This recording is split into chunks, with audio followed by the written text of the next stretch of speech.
Mari kita membuka firman Tuhan pada hari ini di dalam kitab Mazmur pasal yang ke-91. Kitab Mazmur pasal 91 ayat 1 sampai dengan ayat yang ke-16. Kitab Mazmur pasal 91 ayat 1 sampai dengan ayat yang ke-16. Mazmur pasal 91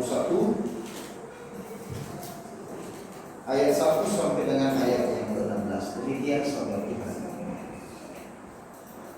Orang yang duduk dalam lindungan yang maha tinggi dan bermalam dalam naungan yang maha kuasa akan berkata kepada Tuhan, tempat perlindunganku dan kubu pertahananku, Allahku yang kupercaya.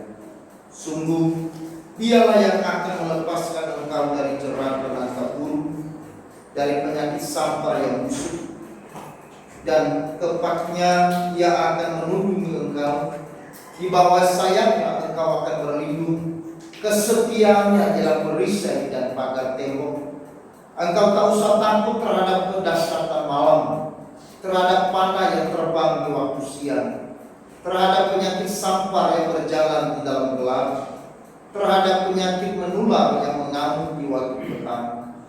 Walau 1000 orang berlebah di sisimu dan 10.000 di sebelah kananmu, tetapi itu tidak akan menimpamu. Engkau hanya menontonnya dengan matamu sendiri dan melihat pembalasan terhadap orang-orang fasik. Sebab Tuhan ialah tempat perlindunganmu, yang maha tinggi telah kau buat tempat perteduhanmu. Malapetaka tidak akan menimpa kamu, dan tulah tidak akan mendekat kepada kemahmu. Sebab malaikat-malaikatnya akan diperintahkannya kepadamu untuk menjaga engkau di segala jalanmu. Mereka akan menantang engkau di atas tangannya, supaya kakimu jangan terantuk kepada batu. Singa dan ular tedung akan kau langkahi. Engkau akan menginjak anak singa dan ular naga. Sungguh hatinya melekat kepadaku, maka aku akan meluputkannya. Aku akan membentenginya, sebab ia mengenal namaku. Bila ia berseru kepadaku, aku akan menjawab. Aku akan menyertai dia dalam kesesakan. Aku akan meluputkannya dan memuliakannya. Dengan panjang umur akan kukenyangkan dia, dan akan kuperlihatkan kepadanya keselamatan daripadaku. Amin. Berbahagialah kita saudara-saudara sekalian yang sudah membaca firman Tuhan pagi hari ini, dan kita adalah orang yang berbahagia yang percaya dan melakukan firman Tuhan. Saudara-saudara, waktu kita membaca bagian firman Tuhan ini, maka akan muncul satu pertanyaan klasik dari kita. Pertanyaan ini saudara-saudara begini: jika Tuhan melindungi, mengapa musibah tetap menimpa? Jika Allah kita melindungi, mengapa ada malapetaka? Mengapa ada bencana? Mengapa ada kesukaran, kesulitan, masalah dalam hidup kita? Saudara-saudara, ini tentunya pertanyaan-pertanyaan yang sering dilontarkan oleh orang-orang percaya. Tetapi saudara, perlu kita memahami pasal ini terlebih dahulu sebelum kita bisa menjawab akan pertanyaan di atas tadi. Nah, saudara-saudara, pasal 91 ini adalah sebenarnya lanjutan dari pasal 90. Mazmur 90 dan 91 ini adalah mazmur dari Musa yang dikisahkan, disaksikan oleh Musa kepada kita mengenai perlindungan Tuhan di tengah bahaya.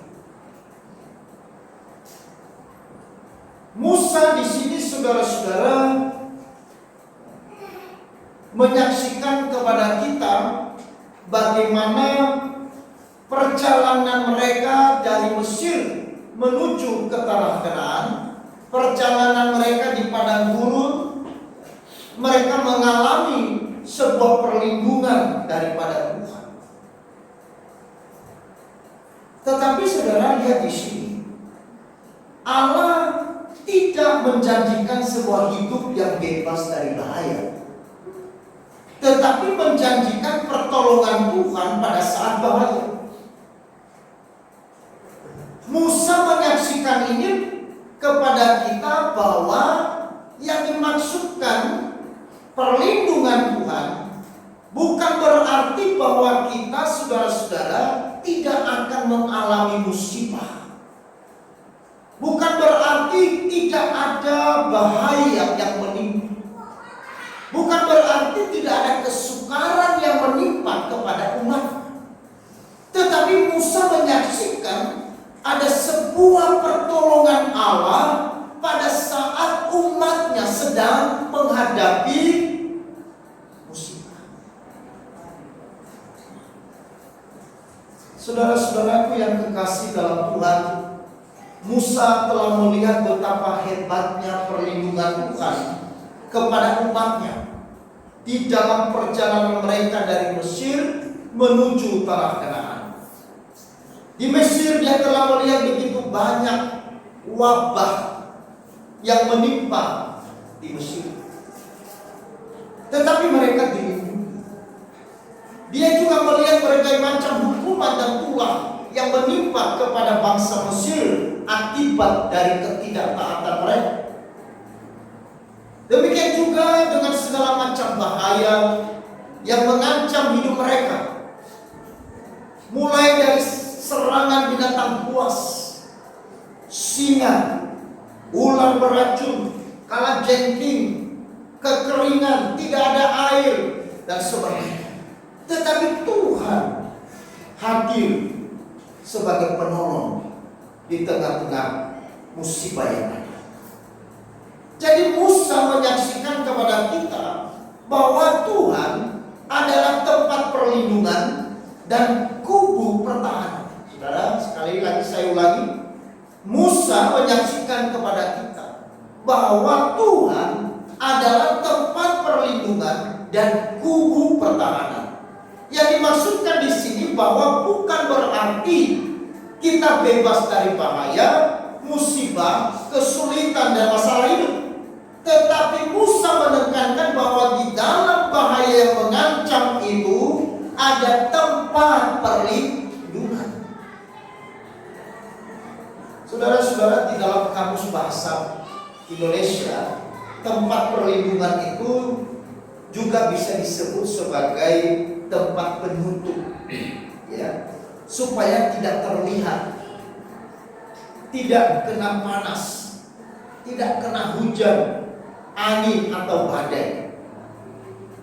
Ibarat kita sedang di dalam sebuah perjalanan, lalu perjalanan itu kita sedang berjalan di tengah-tengah teriknya panas matahari yang menyengat.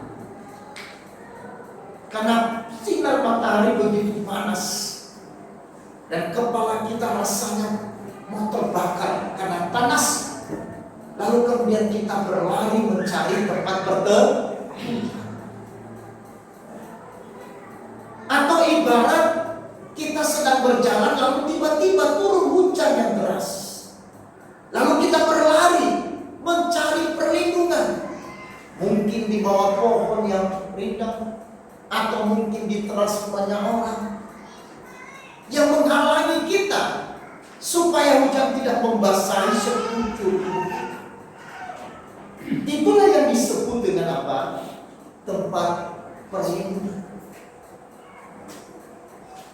Lalu yang kedua dikatakan kubu pertahanan. Artinya sebuah bangunan atau sebuah tembok atau benteng, ya, yang tidak dapat ditembus, ya, oleh senjata-senjata musuh. Saudara, pada saat Jepang menjajah Indonesia, maka hampir di setiap daerah itu pasti ada yang namanya gua Jepang, ya kan?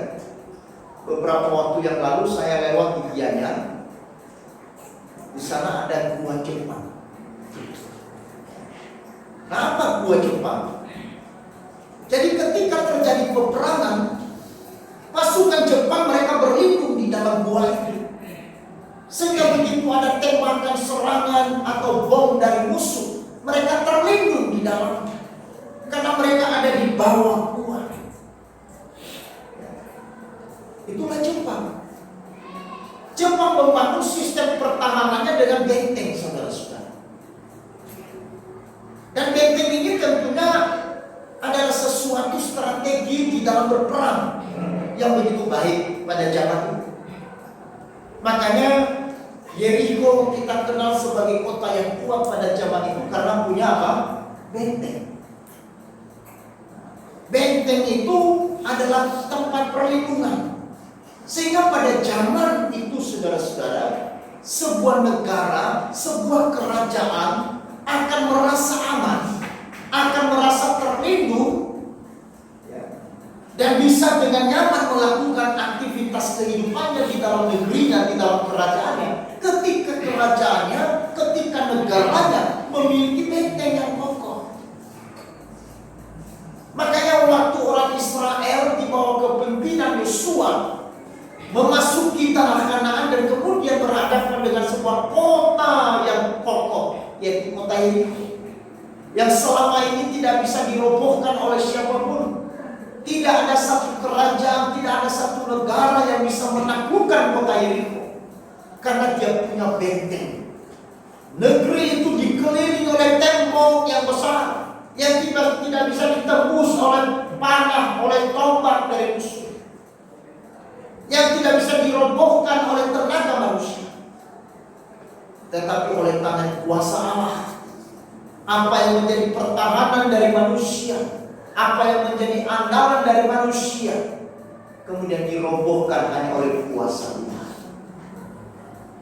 Saudara-saudara, lalu kemudian beberapa abad setelah itu, negara-negara juga membangun dirinya dengan tembok-tembok yang besar. Cina kita kenal dengan tembok Cina. Di Jerman ada namanya tembok Berlin. Saudara-saudara, maka di sini dikatakan oleh Musa dalam ayat yang kedua, akan berkata kepada Tuhan, tempat perlindunganku dan kubu pertahanan.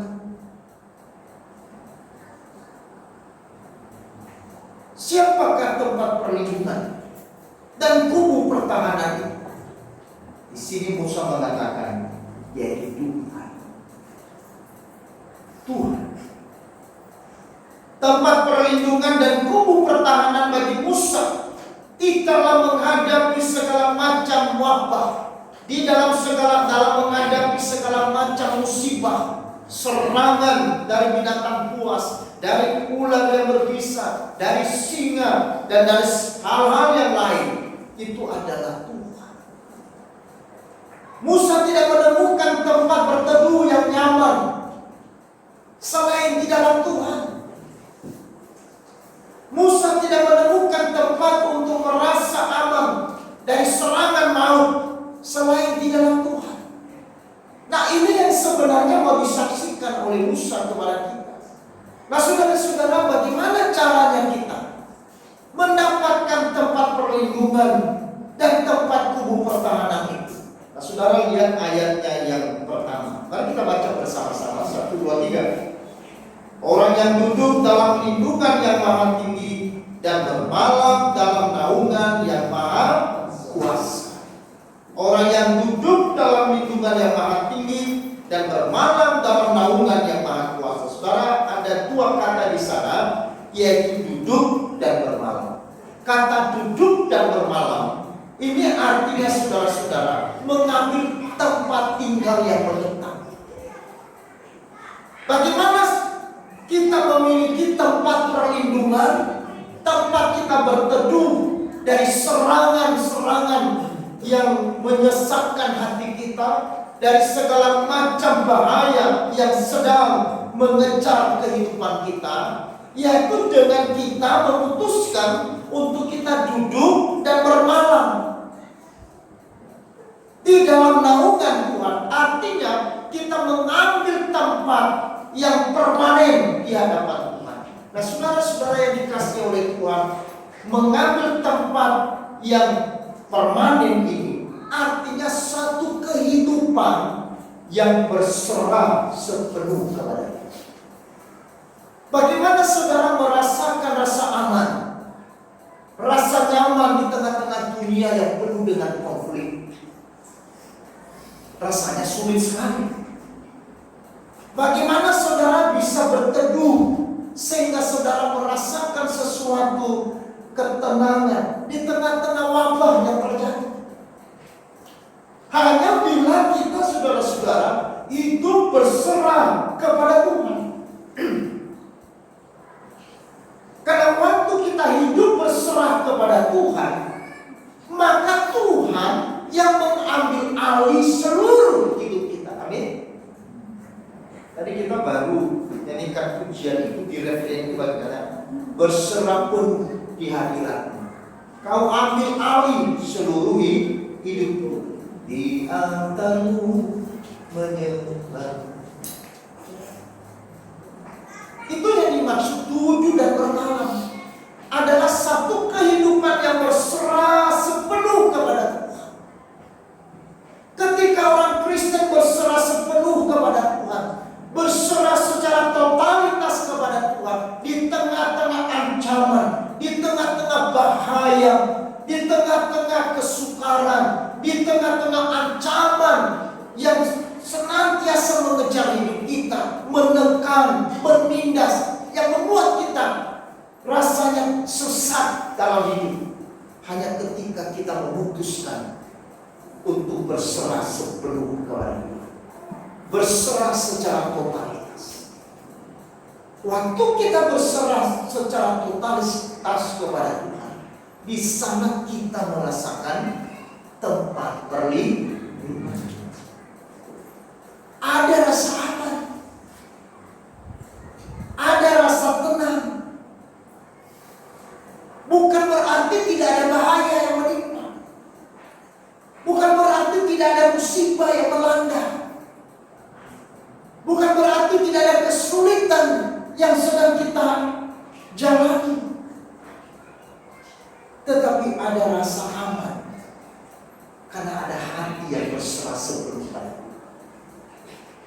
Mengapa ada rasa aman? Mengapa ada rasa damai? Mengapa ada sukacita? Di tengah-tengah dunia yang sulit, di tengah-tengah wabah, di tengah-tengah kesulitan yang ada. Karena yang mengambil alih hati kita, yang mengambil alih seluruh hidup kita, itu adalah Tuhan, bukan kita. Maka ketika manusia yang berkuasa atas dirinya, maka di situ sebenarnya masalah. Kenapa masalah? Karena manusia terbatas. Pikiran manusia, kekuatan manusia itu terbatas. Sehingga di dalam keterbatasan manusia memunculkan apa namanya? Memunculkan berbagai macam spekulasi, memunculkan berbagai macam kekhawatiran, memunculkan berbagai macam ketakutan. Saudara-saudara, di dalam berserah, di sana ada rasa nyaman. Itulah cara kerja Tuhan.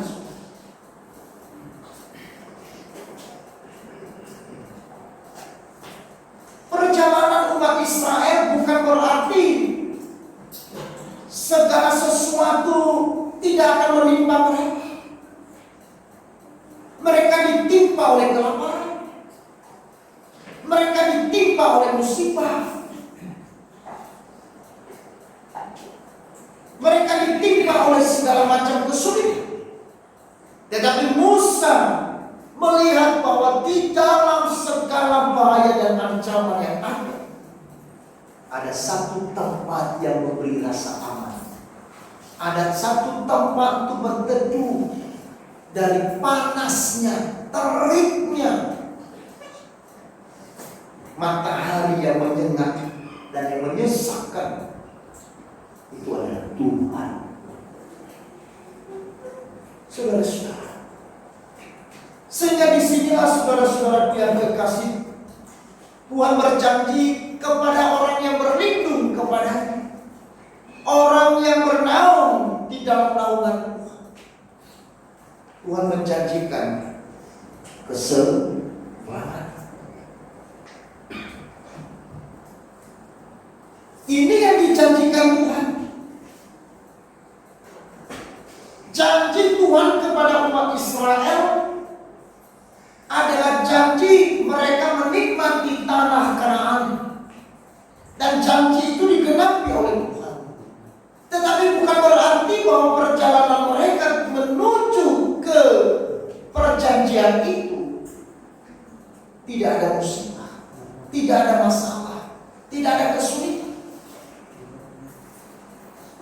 Seperti itu juga saudara-saudara hidup kita sebagai orang Kristen di zaman ini.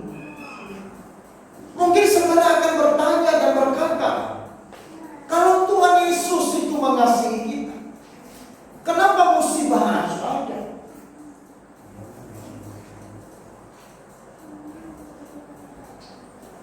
Kalau Tuhan itu melindungi, kenapa harus saya kehilangan orang yang aku cintai? Saudara-saudara yang dikasih oleh Tuhan, hari Jumat kemarin sahabat saya dipanggil Tuhan. Saudara tentu tahu, dia pernah khotbah di sini. Namanya Pendeta Ricardo dari DKI. Masih ingat? Yang bisa bahasanya sih.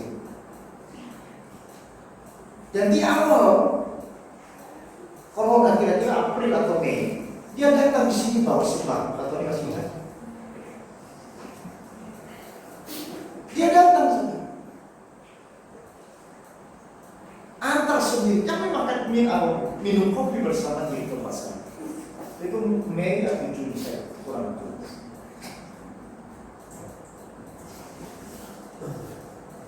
Tapi saya kaget sekali. Selama Corona dia masih kasih renungan-renungan di YouTube itu saja. Cuma mulai dari September saya nggak dengar kabar. Tiba-tiba kemarin, begitu bangun pagi, kita setelah doa, buka HP sudah berhenti. Ini guyonan atau apa ya? Pendeta Ricardo dipanggil. Langsung saya WA kepada Pak Gembala GKI. Ini benar kan? Iya. Tadi jam 6.40 pagi. Kena COVID.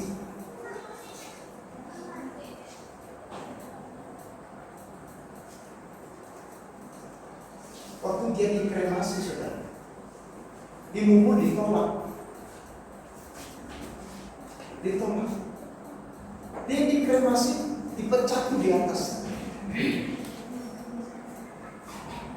Dan tempat orang Bali yang manual,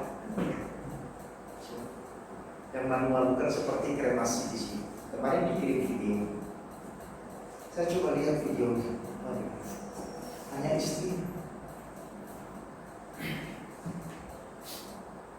tidak ada orang lain.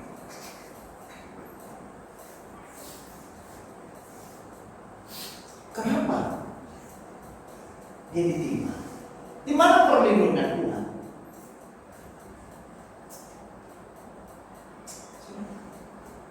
Tetapi kemudian saya cari informasi kemarin. Lalu kemudian ada satu kesaksian. Waktu dia kena COVID, dia sama sekali tidak ada yang, kecuali ada beberapa orang. Tapi waktu dia dalam penanganan COVID, dia justru mengirimkan begitu banyak kutipan-kutipan ayat firman. Dia selalu berkata, saya tidak apa-apa. Makanya kaget sekali. Karena orangnya Korea itu. Tidak ada apa-apa. Tidak masalah. Kalau memang harus dipanggil Tuhan.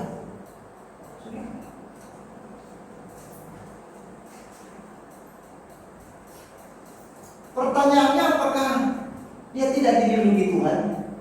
Apakah janji tentang perlindungan Tuhan tidak terjadi bagi dia? Saya pikir bukan di sini.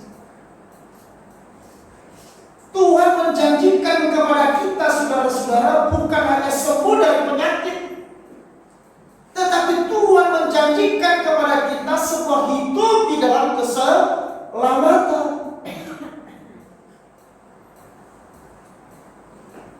Kalau di dalam kedaulatan Tuhan, dalam perizinan Tuhan, kemudian saya harus ditimpa oleh satu musibah, tetapi bukan berarti, saudara-saudara, saya kehilangan janji Tuhan. Karena janji Tuhan kepada kita adalah janji keselamatan. Amin. Dia menjanjikan, bukan menjanjikan kita bebas dari masalah, bukan menjanjikan bebas dari kesulitan, bukan menjanjikan kita bebas dari kelaparan di tengah-tengah dunia. Bukan berarti karena saudara dan saya adalah orang Kristen, maka ketika dunia ini mengalami krisis ekonomi, mengalami kelaparan, mengalami kesulitan, lalu engkau tidak mengalami dan tidak akan berdampak pada dirimu. Bukan. Karena kita masih tinggal di dalam dunia, tentunya dampak itu akan kita alami, baik mereka yang percaya maupun yang tidak percaya. Betul? Dampak corona ini membawa ekonomi yang hancur di seluruh dunia. Di seluruh dunia.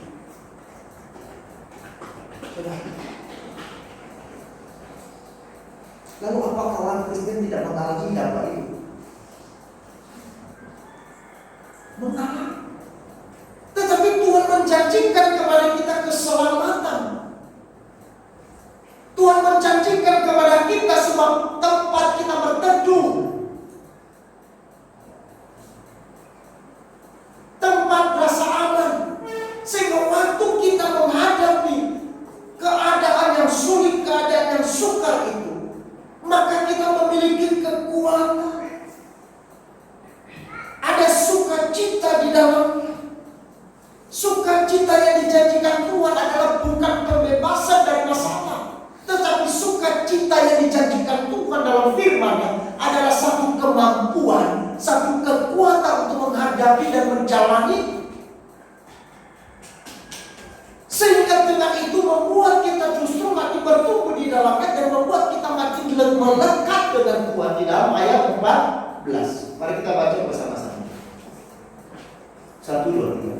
Sungguh hatinya melekat kepadaku, maka aku akan meluputkannya. Aku akan membentenginya, sebab dia mengenal nama. Kesukaran, kesulitan kadang dipakai Tuhan untuk membuat kita makin dekat dengan Tuhan, makin bersandar kepada Tuhan, makin berpegangan kepada kekuatan yang lebih besar. Ketika engkau berjalan di jalan yang licin, maka tentunya saudara akan mencari pegangan. Tetapi kalau saudara berjalan di jalan yang rasanya pahit, biasanya kita jalan dengan santainya.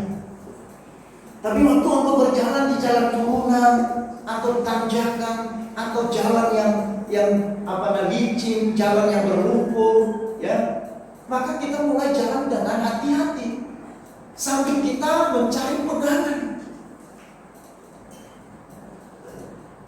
Tuhan izinkan semua dan segala sesuatu di dalam dunia ini supaya kita sebagai orang yang percaya kepada Tuhan mencari tempat untuk kita bernaung, mencari pegangan yang lebih kuat, agar kita tidak bersandar kepada diri kita sendiri, agar kita tidak melekat kepada harta kita, agar kita tidak kemudian mengandalkan segala kekuatan yang ada pada kita, tetapi betul-betul kita berlari kepada sebuah tempat yang membuat kita teduh, yaitu hadirat Tuhan. Saudara-saudara yang dikasihi oleh Tuhan, maka marilah kita berserah sepenuh kepada Tuhan, berserah secara totalitas, dan biarkan Tuhan yang mengambil alih seluruh hidup kita. Seperti Paulus berkata, hidupku bukan aku lagi, tetapi Kristus yang hidup di dalam. Ini bukan berarti hidup pasif. Ini bukan hidup yang menyerah, tetapi satu hidup yang aktif, mempercayai Tuhan, meyakini Tuhan, bahwa Tuhan yang berdaulat dalam hidup kita. Hidup yang berserah akan memberi rasa aman, akan memberi kekuatan, dan akan memberi pertolongan kepada kita. Berlindunglah di tempat perlindungan. Datanglah di dalam kubu pertahanan, yaitu Tuhan Yesus